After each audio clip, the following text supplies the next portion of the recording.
de prière. La matinée à la prière. Et les gens prient sans relâche. Alléluia. Le problème parfois qui est dans l'église aussi, c'est le problème de la réponse à la prière. Et les nombreux, parce qu'ils n'ont pas reçu la réponse à leur prière, ils sont devenus frustrés. Quand nous prions et que nous n'arrivons pas à atteindre l'objectif ou que nous n'arrivons pas à voir ce que nous demandons à Dieu, voilà pourquoi aujourd'hui nous voyons un chrétien sorti de l'église, va vers une dame qui lave les gens, va vers un monsieur qui est capable de la déshabiller et connaître sa nudité, qui n'est pas son mari, simplement parce qu'elle cherche un enfant. Alléluia. Et on se dit que qu'est-ce qui se passe réellement? À l'église, n'y a-t-il plus de miracles? À l'église, Dieu n'est plus là-bas. Est-ce que Dieu que nous invoquons n'est pas capable de donner un enfant à une femme qui est stérile? Est-ce que le Dieu que nous invoquons n'est pas capable de donner un travail à celui qui est chômeur? Est-ce que le Dieu que nous invoquons n'est pas capable de guérir celui qui est malade pendant longtemps? Est-ce que le Dieu que nous invoquons n'est pas capable de donner un diplôme à un enfant qui a beaucoup essayé dans le domaine des études, qui n'a pas reçu? Parce que moi, je voudrais te dire que si tu connais un Dieu d'échec, ce matin, je te présente un Dieu de victoire.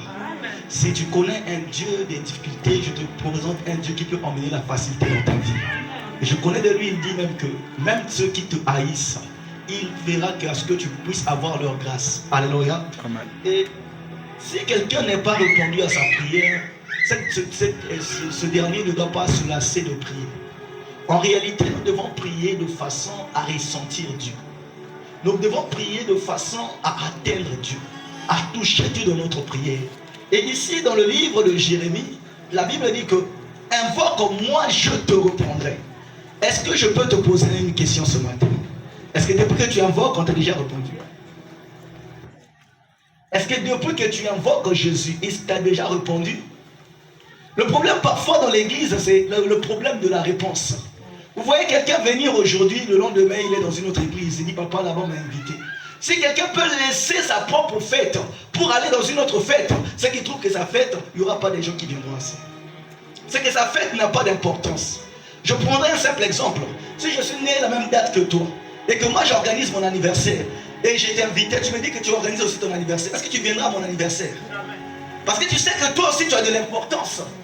Si nous voyons des chrétiens qui abandonnent même leurs églises, vont disparaître 2, 3 mois, 4 mois, sans pour autant venir à leur église, c'est simplement parce qu'ils n'ont pas la réponse à leur prière. Et le problème, c'est aussi nous, les prédicateurs, qui ont voulu montrer aux hommes que nous sommes devenus des dieux. Bien aimé, je suis un homme comme toi. J'ai simplement reçu la faveur de Dieu de me lever devant toi et t'enseigner. Sans toi, sans ça, je ne suis rien. Alléluia. Et nous, en forme de Dieu, nous avons détruit l'œuvre de Dieu. Nous avons voulu montrer l'évangile où Jésus disparaissait et que nous devons prendre la place de Jésus. Amen. Personne de ta vie ne peut prendre la place de Jésus. C'est impossible. Je peux t'aimer, prier pour ton problème, mais si Jésus ne se décide pas, rien ne se passera. Amen. Et l'église devrait prier. Mais prier d'abord pourquoi? Bien aimé, je peux te rassurer. Tu peux beaucoup prier. Prier, prier, prier. Et tu reçois ce que tu demandais. Mais parfois cette chose ne sera pas maintenue. J'ai vu des gens qui ont trouvé le mariage dans la prière. Quelque temps après, ce mariage a disparu. J'ai vu des gens à qui on a imposé les mains, qui ont trouvé un travail. Par la suite, ils étaient licenciés. J'ai vu des femmes qui ont trouvé le visa. Par la suite, elle a été exclue de ce pays. Alléluia. Il ne suffit pas d'avoir le visa, mais il suffit de maintenir sa position dans le pays où nous sommes allés. Et la prière que je vais t'enseigner ce matin, c'est de chercher à ce que l'Esprit de Dieu soit répandu sur toi. La plus grande des bénédictions que l'on peut avoir, c'est l'Esprit de Dieu. La Bible dit dans Néhémie chapitre 1 au verset 3, il dit, l'Éternel est grand, les nuées sont les poussières de ses pas. Ce que j'aime de ce passage, c'est que quand je regarde les nuées, c'est un ensemble de nuages. Alléluia. La Bible dit que c'est les poussières des pas de l'Éternel. Et quand tu pries à ce que Dieu t'exauce, que tu reçoives son esprit et qu'il habite en toi, dis-toi maintenant, comment est-ce que je suis devenu? Si un Dieu qui peut avoir les nuées comme poussière de ses pas habite en moi, spirituellement, qu'est-ce que je suis devenu? Qu'est-ce que je représente maintenant? Et de nombreuses personnes ne comprenaient pas que la prière, elle devient efficace, elle devient une vie seulement si nous avons l'Esprit de Dieu en nous. Amen. Nous ne devons pas prier par habitude. Même quand Jésus nous a dit prier en disant notre Père, mais même dans cette prière de notre Père se cache beaucoup de révélations. Et ces révélations ne peuvent être révélées à toi, données à toi, seulement si tu as l'Esprit de Dieu en toi. Voilà pourquoi dans nos églises, la prière est devenue une religion. On commence ici, on s'arrête là. Une fois je conduisais la prière à l'église. Le modérateur qui était censé conduire est arrivé après moi. Il vient me demander, tu as déjà demandé le règne de Dieu? Est-ce que je suis obligé de demander le règne de Dieu? Alléluia. Tu as déjà demandé le règne de Dieu? C'est ce qu'il me demandait. Est-ce que tu as déjà demandé le règne de Dieu? Je peux commencer une prière en chassant un mauvais esprit.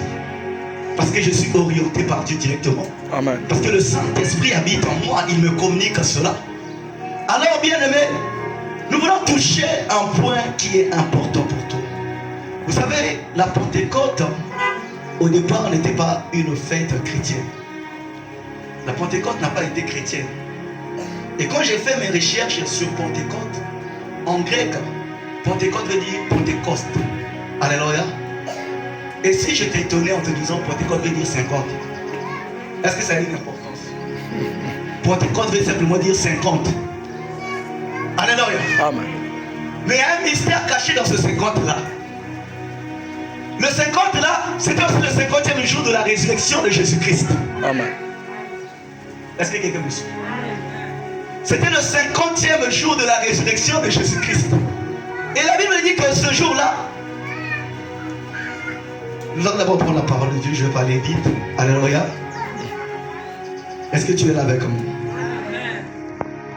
Je vais t'aider. Nous allons prendre Acte 2. Acte chapitre 2. À partir du verset 1er. Acte chapitre 2, verset 1er. Nous allons prendre Acte 2, verset 1 à 12. Je vais lire pour toi.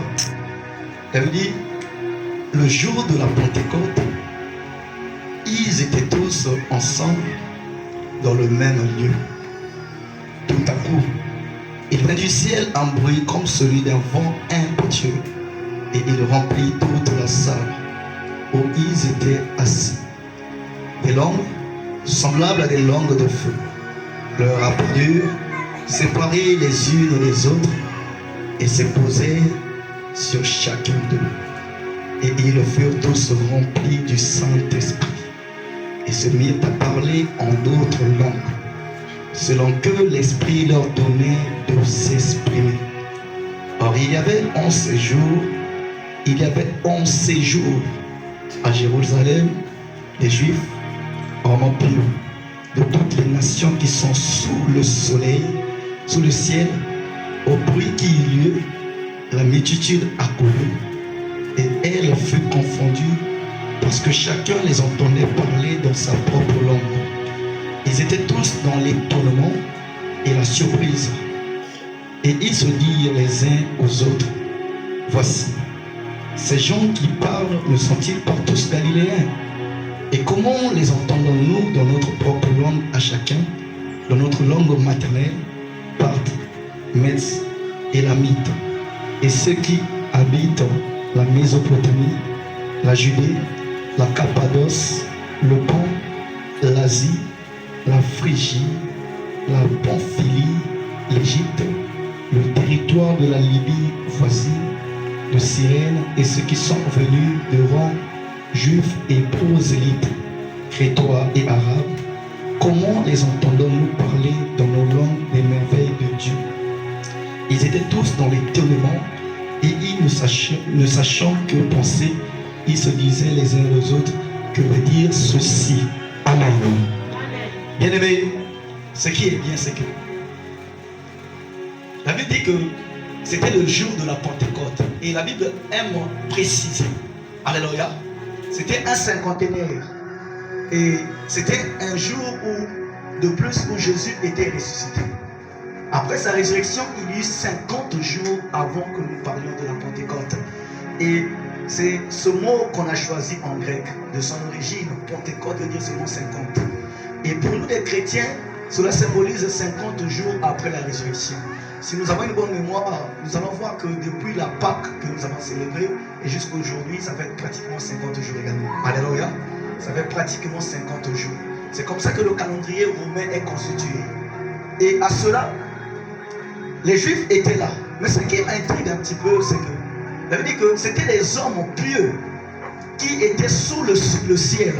C'est-à-dire que ces personnes-là, certainement, venaient dans cette ville de Jérusalem parce qu'ils avaient entendu parler de la mort d'un juste. Alléluia. Parce que quand Jésus était décédé et qu'il est ressuscité, sur le chemin d'Emmaüs, les hommes étaient en train de parler. Et il leur a rencontré, il leur a dit, on l'a demandé, tu ne sais pas ce qui se passe.